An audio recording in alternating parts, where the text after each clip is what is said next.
A man getting bit by an alligator and he screams. Okay, quiet. Hey, quiet. Stood out towards me. Ow! No, not an owl. A real scream of pain.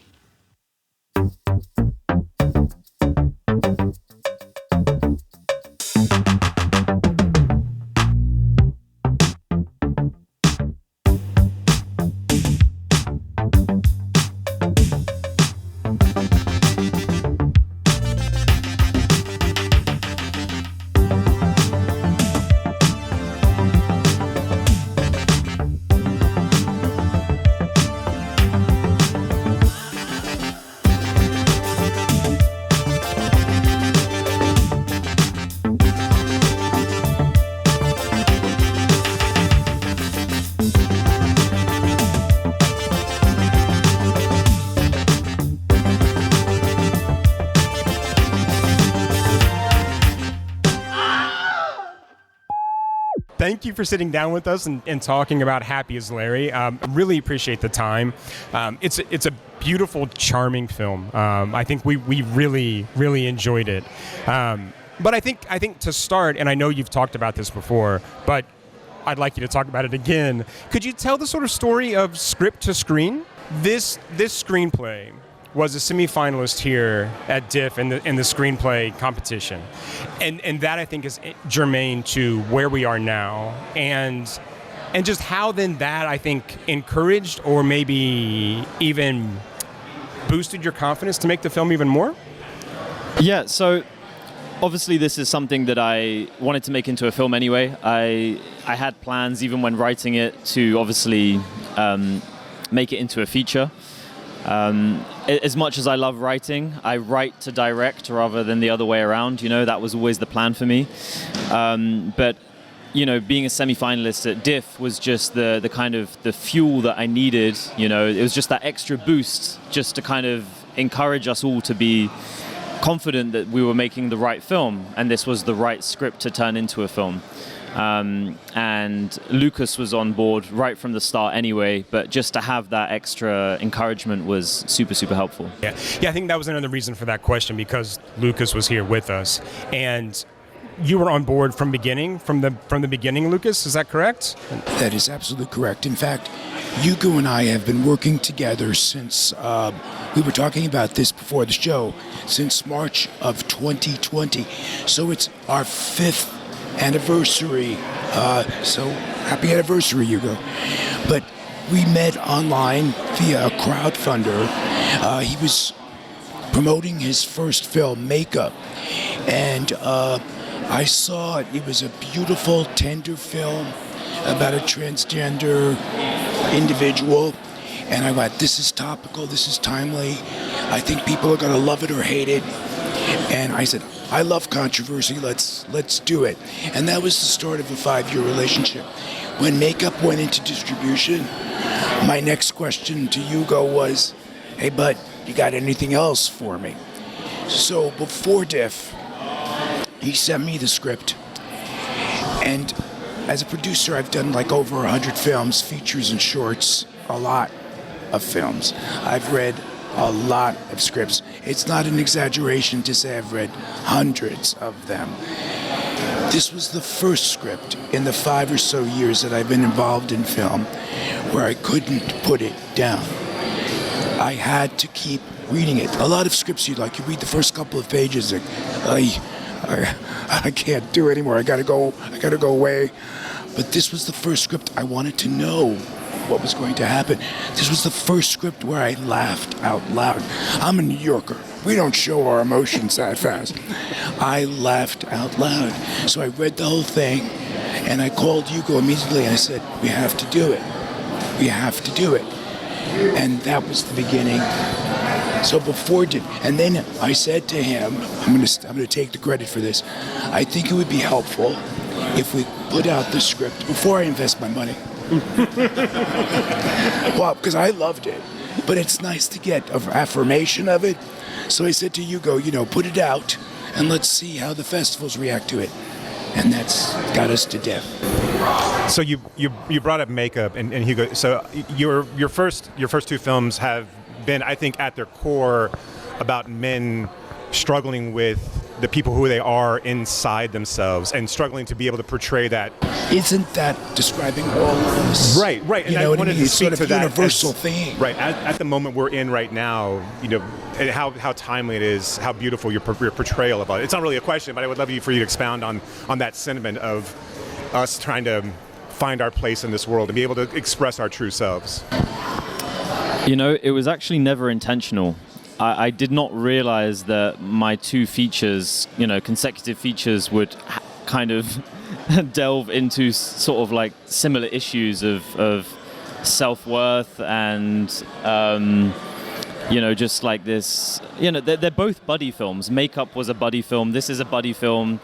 And clearly it's something that I can't let go of. Maybe I can now that I've made two features and I'm finally like, okay, next thing, that's enough buddy films, that's enough films about mental health. Actually, that's a lie because my next film is about mental health. Anyway, whatever. But yeah, I think as a writer, it's just always easier to tap into your own emotions and your own experiences. And clearly, I and probably a lot of other guys out there have dealt with similar issues. And this was just my way of. It was kind of a cathartic exercise, It was my way of self-help. It was like therapy. It was therapeutic to write something like this, and then also to deal with it in the typical way that I deal with things, which is through comedy. I laugh through my pain a lot of the time, and that's why I wanted to make a comedy such as this, which is just laughing at unfortunate circumstances, So, happy as Larry is not a common phrase here in the States, obviously. No, I've realized that, which is really, really annoying, actually, because people don't get it, and I'm like, oh, God's No, sake. but I think with your film that they will, and I love this idea of the last fight being the one that kind of fulfills you. And I wanted to kind of hear your thoughts on, one, the title and kind of how you brought, that story to that struggle, I guess.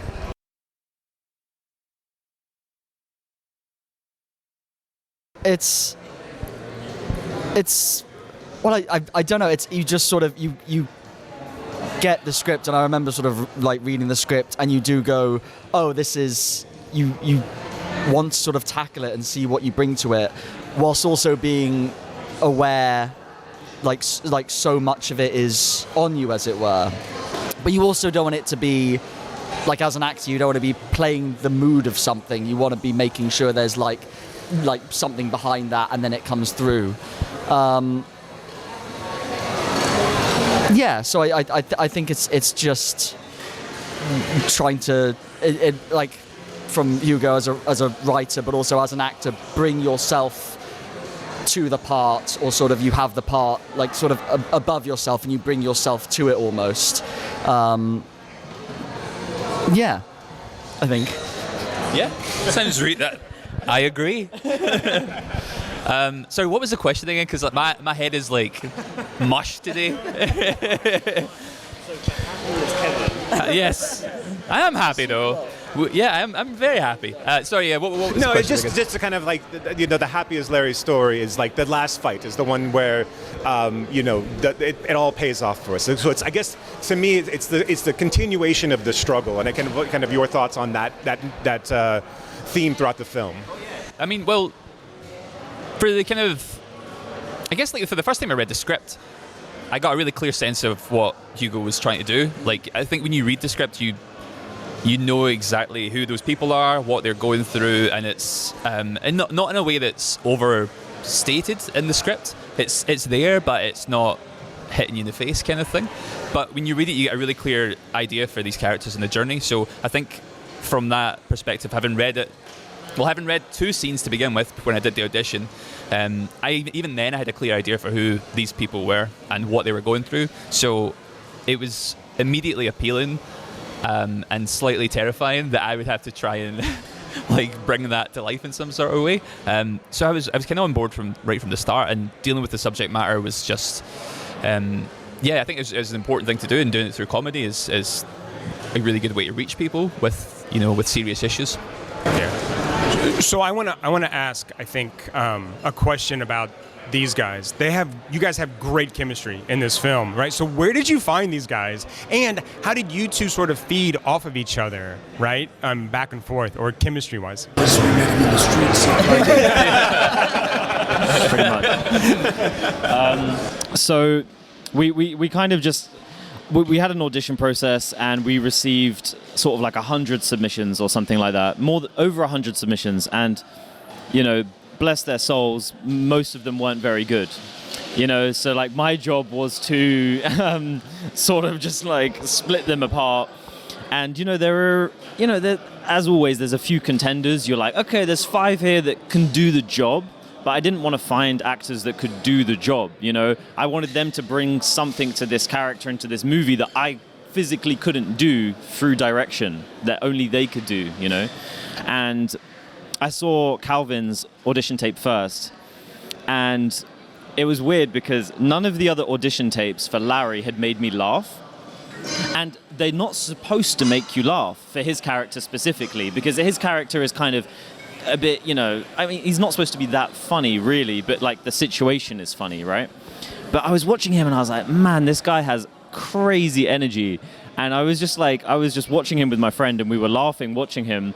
And I watched him again, and I was like, no, but it's so layered at the same time. Like he's funny, but there's something else there, and there's like a real frustration. And then like my next question was, does this guy actually have these issues? As in, like, I was like, because it's so believable.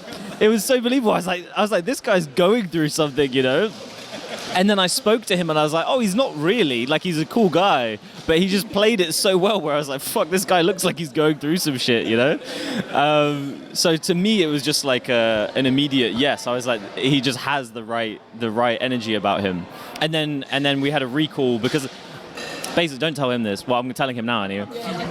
But I had already decided that we were casting him when we brought him into the recall because there was no one else in this recall. And I remember you saying, yeah, you've got a couple more recalls that day, like 2 or 3 other people. Complete bullshit. And I was just sort of like, oh, I hope I get it. No. Yeah, I was keeping him in suspense. I don't know why. Honestly, I'm not great at casting. I don't know what I'm doing. So I'm like, yeah, I will let you know. But I'd already decided.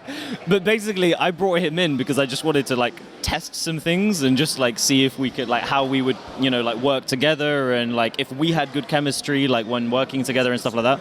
A good way of doing it as well, because as well the scene I did for the audition, and I remember doing it, it's the scene at the beginning with the sort of 3 kids, and I remember doing that, and I remember filming that self-tape with my friend and being like, I hadn't seen any more of the script. I was like, both of us like really like the dialogue and like that sort of snap back and forth, and then having a couple more scenes to work through, and then reading the entire script and going, oh, okay, let's really like, go for this.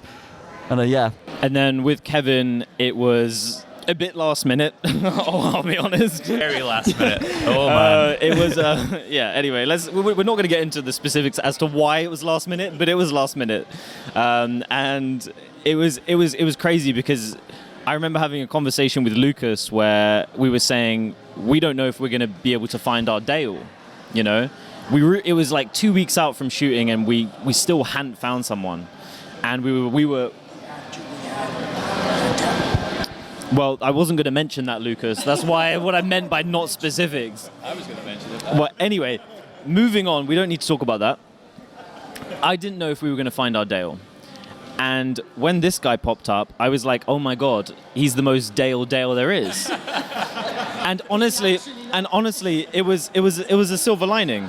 It really was a silver lining because we watched his self-tape, all of us did, and we just thought, oh my God, he just has these sweet, sweet eyes, And he does though. He does have Thanks, eyes. guys. You just want to sort of like cuddle up to the eyes, I guess. Yeah. But like gently. Like he's, there's a gentleness to his performance and him as a person, and I think that, transfers onto screen so well. And the self-tape just blew us away because he showed his range of comedy, but also of emotion and how layered this character could be. And it was exactly how I imagined it. So I was like, it's a no-brainer. And then basically we were just, then I was like, okay, we need you. And he was like, nah. I was like, I need to leave my wife for like a month and live in Skye. And I was like, oh my God, what am I going to do? It was really, really difficult because we hadn't given him much time because of how this panned out. And then I think he was panicking, we were panicking, and we were like, wait, are we actually going to do this? Because obviously for him, to take on one of the lead roles 2 weeks out from shooting, not having even read the script at this point really. Probably you just read it once. Read it once maybe. Yeah. It was a lot to take on. So there was a bit of back and forth for a few days, and then we were like, no, we need to do this. Yeah. I mean, I was still studying for my BA in acting at the time. So I was just about to do a play for the end of my course, and I would basically have to finish that play and then drive up to Skye. So it was this huge kind of time where I was like, I'm still kind of training, not really sure what I'm doing. I was like, but thankfully Hugo managed to really talk me into it. I'm glad you did, because it was such a great experience, to do this film with you guys. So I'm glad you kept on at me. Persistent and manipulative. Yeah. And it seems like you guys really don't like each other, like, at all. I hate him so much. No, we're sharing a room here. They just can't help themselves anymore. They're still in character. They want to sleep in the same tent. Yeah. But yeah, we got on really well and right from the start. And I guess I think one of the things is when you're working with someone so closely and essentially as a two-hander, it is a buddy movie. You really quickly share with each other. Just doing scenes together, like, even if you're not sharing the deepest parts of your life, you're bringing something out in the performance. So you can get really close to another actor really quickly if you gel. And I think, running lines. I mean, we were also both for the first couple of weeks, both of us and Izzy, who plays Yasmin, were sort of in a cottage, and that's we sort of end the sort of little actor's house almost. Which has a story. There's a story with that cottage as well, because that first night I drove them to this cottage, which I thought I was driving them to the cottage, and I couldn't find it, and it was the dead of night. There was no signal. We're on this island, and it was it started off of okay, maybe we just can't find the address or whatever the hell. But then it got kind of a little bit more serious, where I was driving around in circles at midnight and then had to go back to the other Airbnb and find the exact coordinates. The address doesn't work, so we had to find the coordinate. It was pitch black as well. We woke up next day and thought, oh, this was where we were, but you had no idea where anything was. You had to have latitude and longitude just to find. Truly, yeah. And I was so embarrassed because as the person directing this thing and bringing these actors on board, they didn't really know me that well at this point either. I was like, no, I promise I have a place for you to sleep, and they were just kind of in their car okay, just waiting. And then I left them in the middle of the night in the dark, and I drove back to the other place to find the longitude and latitude. And then no Wi-Fi, no phone signal. So the night before we would have to discuss what time you'd be over, which means that you can't have flexible schedules because you can't communicate with them, during the night or whatever. Anyway, sorry, I just went on a tangent. No, that's a wonderful story. That sounds great. Yeah. But that's what it's like shooting on the other sky. I mean, it's just like the first night of the tent, right? Yeah. You couldn't find the head torch, and then we lived it. It's an island at the end of the day, so it was a cool experience. So, I guess a couple serious questions. I mean, this film says a lot of the quiet stuff out loud about mental health and depression and suicidal ideation, and I think adult male friendship. And it's a sensitive, it's something we don't talk enough about, right? So I'm curious from a writer, director standpoint and from an actor standpoint, how did you approach that, or how did you make sure to, I guess, honor that? Or were you just it doesn't, just... I think when you write the first draft of anything, you can't take it too seriously. You can't overthink it. You kind of just have to write from the heart. Because if you start overthinking it and think about what people want or what they like or what is correct, then you're going to have a hard time writing something true. So I just wrote something that felt true to me, how I deal with these feelings.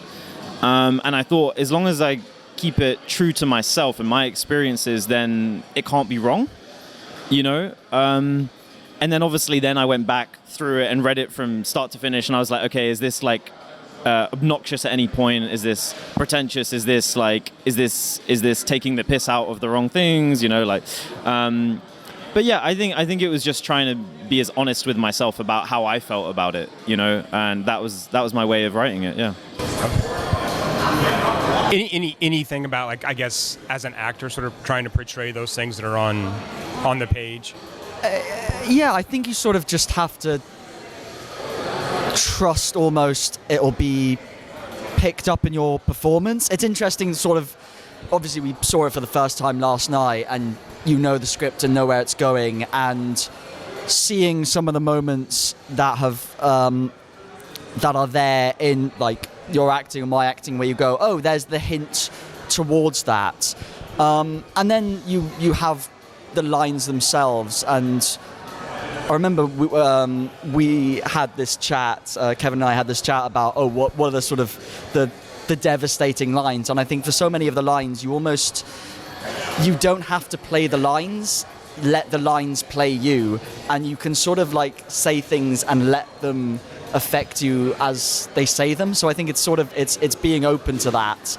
And then also, you know, knowing when to sort of not even change energy, but because it's that thing of, like, even though it's a comedy, it is Larry's life and Larry takes it seriously. So something that is sort of funny for the audience, I mean, there's the sort of like the beach scene, there's that sort of awkwardness there for him and sort of awkwardness there for Dale. One of the things I love about Hugo's work and his writing, Make Up, his first feature film, and now Happy as Larry, he doesn't proselytize.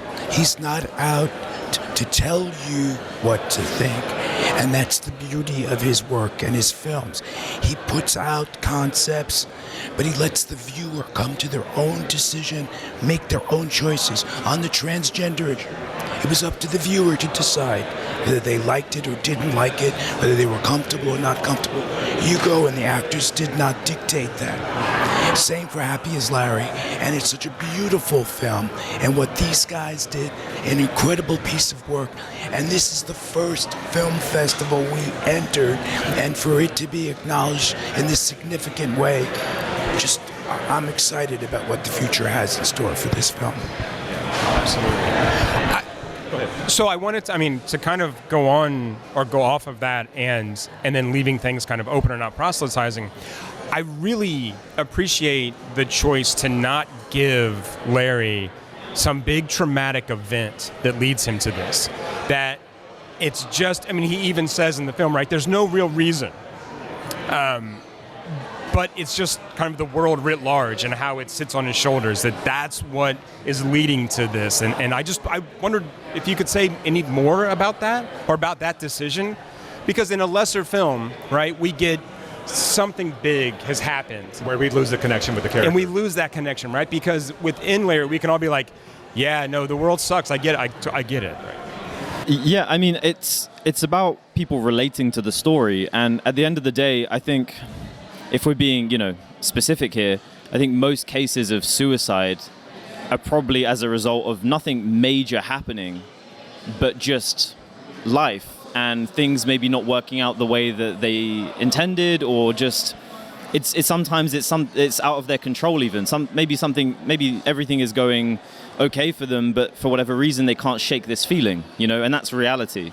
So I wanted to leave it as vague and as open as possible, because at the end of the day, you don't need to have suffered something traumatic for you to feel this way.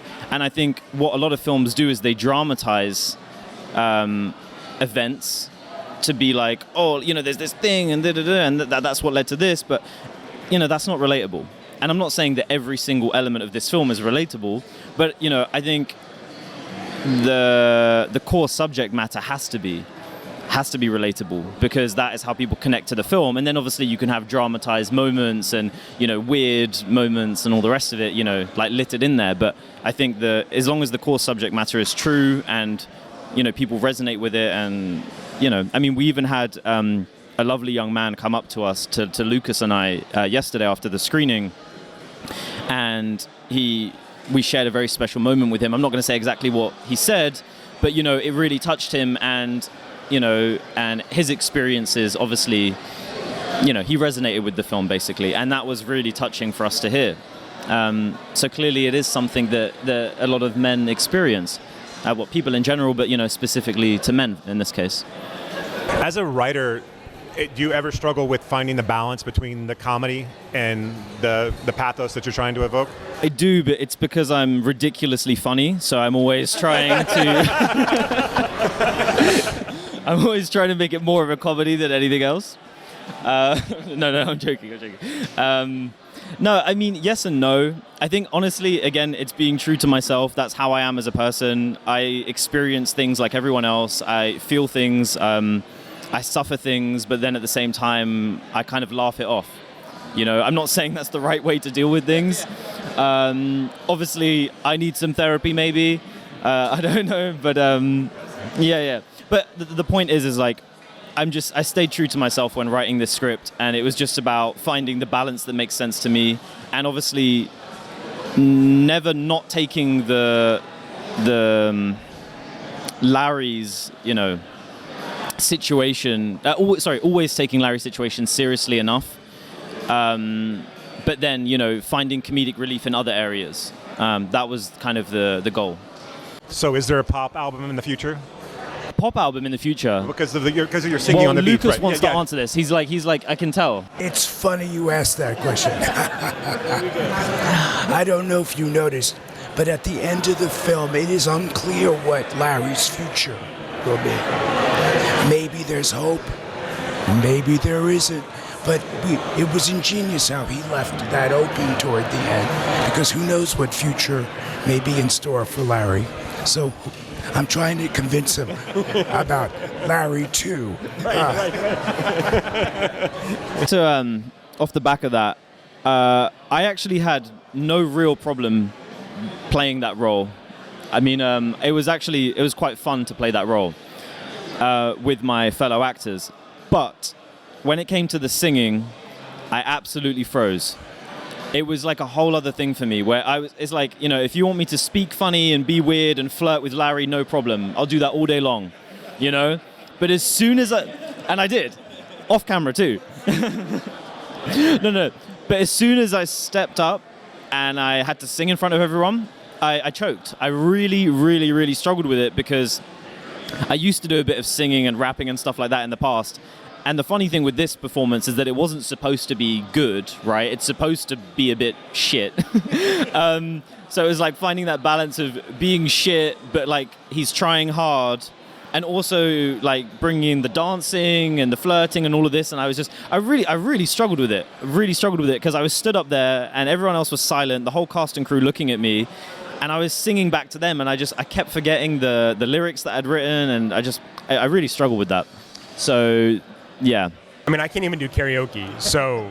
But anyway, sorry, to go back to the original point, I think we might release like some sort of music video, some sort of promotional tool with the extended song, because there's an extended song. Behind the scenes kind of perspective where he does a whole song and dance. Yeah. Funny and campy. Oh, yeah. That would be amazing. That would be amazing. Anything else? No. What is? Well, I just want to know like what's next for all of you, but also like what's next for the film. Where does the film go from here? Well, really, we're just focused on film festivals at the moment. Obviously, Dallas is such a good starting block for us. I mean, it's like the best. Even if the film doesn't get into any other film festivals after this. I mean, hopefully it will. But even if it didn't, like, this has been such an amazing experience for us, and it's given us a real boost. So we're so grateful to obviously start this off with DIFF. And yeah, I mean, we're just going to see what happens. I don't really have any specific expectations. We, of course, would love to do a UK premiere because we haven't done that. It'd be so nice to be able to invite the full cast and crew and, to make a big event in the UK, maybe even in Scotland, which is part of the UK, by the way, for you Americans, just so you know. We don't know Happy's Larry, but some of us actually know, yeah. My okay, Lucas wants me to say something about the other feature. So I mean, I've written another script, basically, a psychological thriller. I'm not going to reveal too much, but it's quite intense. There's no comedy, no laughing. It's just dark, gritty, painful the whole way through. So if you guys can manage that, but yeah, We're game for anything. Yeah, so yeah. absolutely. okay, yeah. Yeah. I mean, it's very different, but you know, we're excited about that as well. We'll see what happens, and yeah, I'd love to know what the actors are doing next. Oh, no. I guess I'm making a feature as a director in June, so I'm starting that. I'm going to be shooting for about 4 weeks, and I don't know why I'm doing it to myself. I could go a really nice holiday instead, but it'll be great. I'm really looking forward to it. Get really good. I'm not in the film. I'm just behind the camera, but I'm really looking forward to working with the team on that and then trying to go down this route that Hugo's just gone down. So I'd be looking for tips. He saw me have a panic attack, and he was like, "I want to do the same thing," you know. That looks fun. Where do I sign up? Yeah, what about you, man?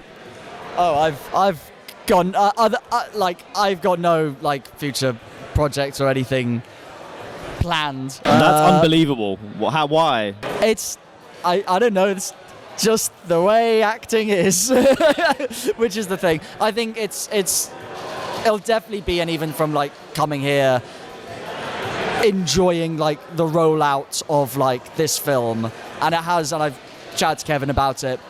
It's that thing where you do a project where you go, this is for me not just as an experience, but as an actor, as a it's stepped up a level for me, unlike anything else I've ever done before. And so you almost go, you can't go back. And so you go, okay, whatever I do next has to have this the same level of quality of script and crew and director and other actors. And you go, oh, it's a incredibly high bar. Or I would almost say an impossible one. And I remember seeing this job sort of on the casting website, and it was one that stood out. So I think for now, just enjoying this one and all of that stuff. But yeah. And amazing things will happen for you as a result of this. You're both so good in this film, honestly. I just want to say that. As are you. Okay, right. Well, that's the thing. We were talking after the film about how just everything comes together. I mean, the writing, directing, the editing, the acting, it just all works so well. And in the way that it looks. I mean, it's a gorgeous film. Shout out to our DOP, Harris. Yes. Mlivich. Swedish DOP, cinematographer. He is just amazing. He has so much experience. He's been doing this for 20 years, and wow. I mean, he just made such a gorgeous film for us, and I'm forever grateful. It is when we were watching it yesterday, the realization that that's what everyone Kevin and I had not seen it, so that's what they were seeing behind the camera. Those are the shots that they were getting excited about, and you as an actor in front of the camera, you have sort of no idea about it. And then even you just see a couple of the production shots or just a cut, and you just go, oh, it looks incredible. We didn't really watch playback or anything like that. We saw a couple of stills and a few things here and there, but we just didn't really. I didn't want to watch any of it just because I knew it would get in my head a little bit. So it was so nice to see it having been finished, and it was better than I could have imagined it would have been. It was just I knew it was going to be good, but I didn't think it was going to be that good. And with indie films as well, the indie films, that I've seen at the past at festivals, can have great stories and great performances, but still feel like an indie film. Whereas this felt like a real movie, and it's incredible considering how small the cast and crew was, and it's a real testament to what Hugo managed to pull together. I have two features that are going to be coming out, different genre. They're horror films. One is called Manor of Darkness by Blake Ritter. It's now in May. It's going to be screening at Chicago Horror Fest. When that festival runs completed, that horror film will go out into distribution. And I have a second horror film called Archie, and that's in post-production. So horror is going to be my next two films. So I want your listeners to keep their ears and eyes out for that stuff. Well, congratulations to you all. I mean, it really is an amazing piece of work. It's so beautiful, so much. It's so funny, and I hope you guys had a great experience last night with it. And thank you for taking time to speak with us today. It's so really appreciate that as well. So, gentlemen, best of luck. Thank you very much. Thank you so much. It's been amazing. Thank you very much. Thank you. Thank you. You have been listening to Why Does the Wilhelm Scream with your hosts, Brock and Jason. If you liked today's episode, do us a favor and rate, review, and subscribe in whatever application you use to consume podcasts these days. You can reach us by visiting whydoesthewilhelmscream.com. If you are in the DFW area, we would love to see you at a Fort Worth Film Club event. You can learn more about those and find a full schedule at fortworthfilmclub.com. And you can learn about my foundation and how we are trying to foster the next generation of film lovers at realhousefoundation.org. That's REEL housefoundation.org. Till next time,